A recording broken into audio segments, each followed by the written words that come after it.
જો ભાઈ, ભુજમાં ભારે વરસાદ ઘેરાયો છે અને એકદમ અંધારું, જ્યારે કહો એકદમ અંધારું થઈ ગયું છે. આ તો ફ્લેશની લાઇટને કારણે તમને અજવાસ લાગે છે, બાકી ખૂબ જ અંધારું છે. વાદળા ઠીક છે, છાંટા પડી રહ્યા છે, ગરમી અસહ્ય ઉકળાટ છે. એટલે વરસાદ પડશે, આગાહી પણ છે. ઓરેન્જ એલર્ટ આપવામાં આવ્યું છે કચ્છમાં. એટલે ભુજમાં 4 થી 5 ઇંચ જેટલો વરસાદ ભુજ અને કચ્છમાં પડવાની પૂરી શક્યતા છે. બિલાડા પણ બધા ઇન્ડોર થઈ ગયા છે, આપ જોવો છો.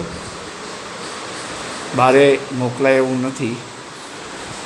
એક બિલાડી સૂઈ ગઈ છે વરસાદી માહોલમાં. ખૂબ અંધારું છે. આવરે વરસાદ, ઘેબરીયો પરસાદ.